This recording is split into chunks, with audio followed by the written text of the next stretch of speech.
All right, we got Pastor Hovind on the line. We're trying to get you out of there.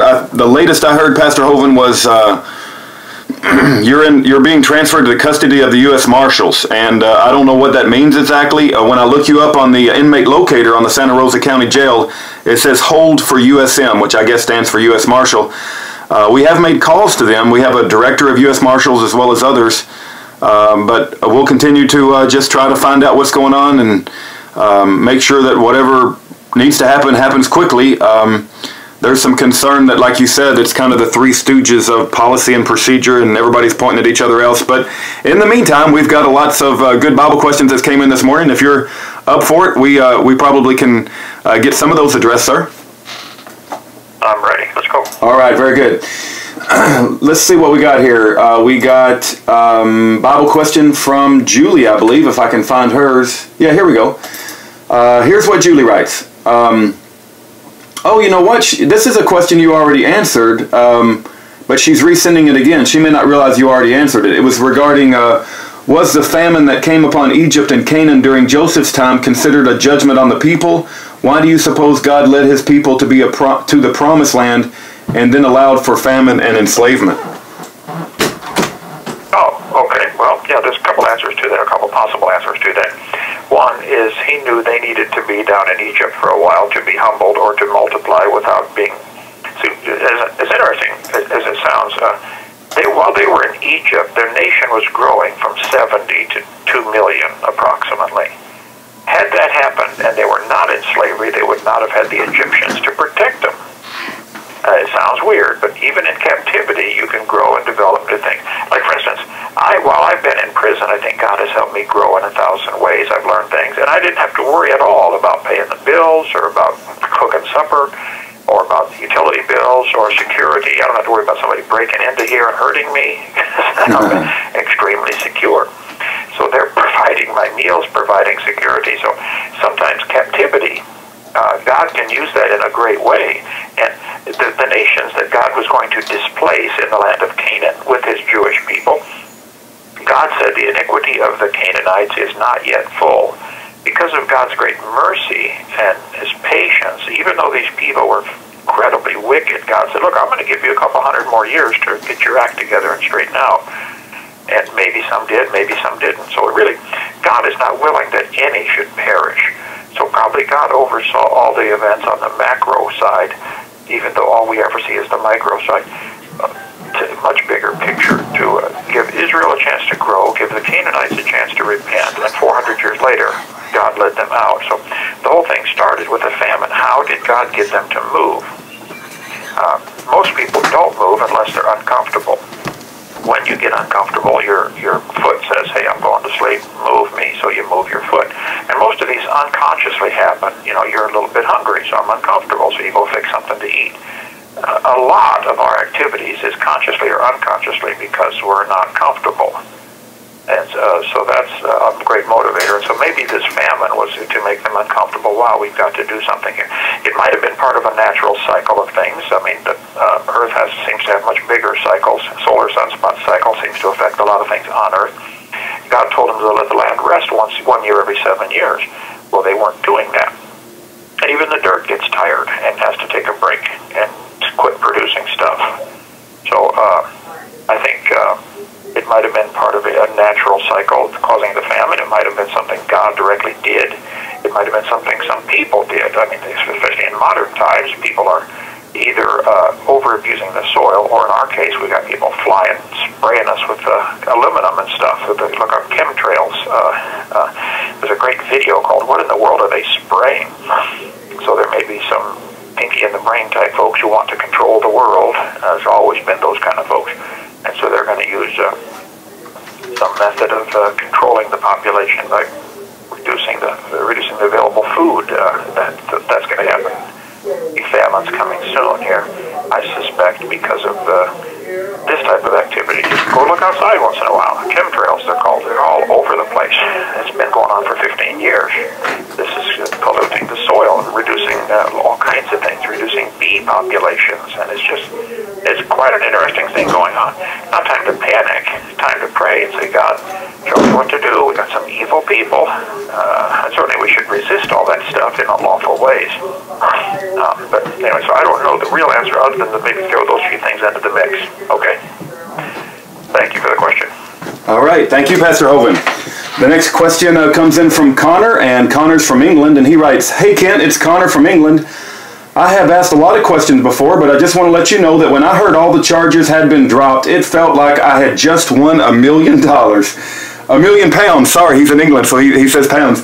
I was so happy I can't even describe it. Apart from Jesus, you are the biggest inspiration in my life, and I mean that. There is a growing number of people who think that you are the greatest debunker of evolution in modern history. You are the creationist version to Richard Dawkins. Would you ever consider debating Richard Dawkins? I think that would be the biggest creation-evolution debate of all time. Also, did you ever get to visit Answers in Genesis Creation Museum before you went to prison?" Well, thank you, Connor. Yeah, I would be thrilled to come debate any atheist you can find over there, but they won't do it. What's that noise the chicken makes, anyway? That's the problem. They simply won't do it because they can't fool me, they can't fire me, and they can't frighten me, and they can't fail me. I'm not taking their class. They have nothing to hold over me, so they don't like to meet people on equal terms. They like a slanted playing field where they're sure to win. I have visited the Kinham's Museum before it was done. That's all I know about it. I mean, I've followed the progress of it. I love what they're doing. I support them. I think they're doing a fabulous job. I've always sold their materials and recommended their ministry. So I'm thrilled for what they're doing. Wouldn't want to hurt them in any way. It's been sort of a one-way street on that issue, but okay. But yeah, I think what they're doing is fabulous. There's a couple minor disagreements about they don't believe in the canopy. I think there had to be one, and I cover why. They're not strong King James, and I think that's wrong, and they should, but that's okay. I mean, we can disagree without being disagreeable. Anyway, otherwise, yes, love what they're doing. Okay. All right, very good, Pastor Hovind. The next question, it's not a question, it's more like a comment, comes in from Tara from Bunbury, Western Australia. Tara writes, "Hello, Rudy. My name is Tara. I'm writing from Australia. I follow Kent's Hovind's updates online, and my parents and I love Kent Hovind's seminars. He is our favorite creationist. We have been praying for him and his release from prison. He should never have gone there in the first place. We would love for him to come to Western Australia. We hope he receives justice and favor and gets out soon. God bless. Praying for your quick release, Tara from Bunbury, Western Australia." Well, thank you, ma'am. I would love to come. I was only in Eastern Australia for about a week or so, 10 days, I think. Loved it over there. You have some very interesting foods that I really enjoyed. They talk funny, but otherwise, yes, I would be thrilled to come. Please pray me out of here, and I'll be glad to do it. Thank you, ma'am. All right, very good. The next question comes in from Rebecca, and Rebecca says, "I've got a request. There is something I would like to ask Brother Hovind for. I need a printed book that I can hand to friends that walks them through the Scripture and explains why we need to prepare for what is coming. Several years back, I was reading in Daniel, and it opened my heart to asking God to help me understand the end times. For about 2 weeks, I read a passage after passage relevant to the topic. It was like traveling a road from one location to another. The new location was that I no longer believed that we were going away before things got bad. While following Brother Hovind's situation, I found that he had also changed his understanding about when Christ was going to come to get us. I don't want my friends to be unprepared for what is ahead. So my request is for a printed book that I can give to friends that clearly explains not just what to expect, but exactly what Christ tells us to do. Dear Mr. Davis, please pass this request on to Brother Hovind. Thank you, Rebecca." Well, thank you, Rebecca. I appreciate that. My book, What on Earth is About to Happen, is the most recent and up-to-date and concise and easy-to-understand book that I know of. I've read many on the topic. This call is from the San Diego County Sheriff's Office.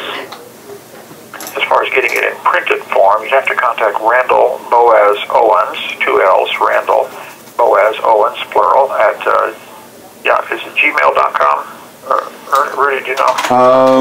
Yes, it is at gmail.com, yes. Oh, no,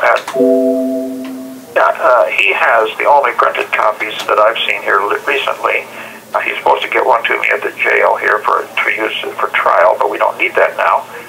So I have asked several people to get some prices on getting 500 printed, or 1,000 printed, or 2,000 printed. It's up as an ebook on lulu.com, and you can print it yourself as one option. But to get a printed book, Mickey Hetfield in Richmond, Washington, was printing some for me. But they were like $30-some a piece. That's some printer that he found, because it's an individual, a one-off book. They're really expensive. So you might get with Randall to get with that, find out who did it before and do it again. But it may be up to $30-some to get one done. Okay, hope that helps. I'm holding in my hand a book that someone gave me a few days ago, What on Earth is Happening? A similar title to mine. I had not seen this book before, by Ray Stedman.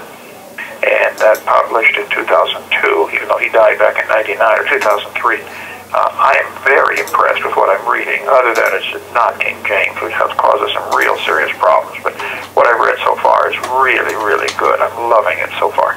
But there are plenty of people who write on end times, and you are right, I did switch. We are going to be here for the tribulation. We are not here when the wrath of God falls. And I cover that in my book. Okay, hope that helps. Thank you for the compliments. All right, thank you, Pastor Hovind. The next question comes in from Fernando. He says, hello, Pastor Hovind.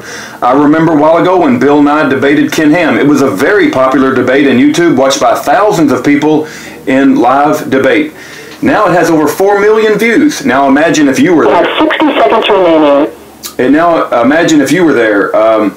YouTube has become a popular site, including for creation evolution debates, and it has reached many people who spend too much time at home. So I pray you also do some YouTube live debates and some Q&A sessions, because there is a war everywhere, including the internet. And then he has a question regarding Psalms 82:6. If you care to call back, Pastor Hovind, I've got another 15 minutes before I've got to jump on another commitment. But if you like, sir, I can continue if you have time. I certainly do. I'll call right back. Okay, very, very good. All right, when Pastor Hovind calls back, we'll ask him Fernando's question.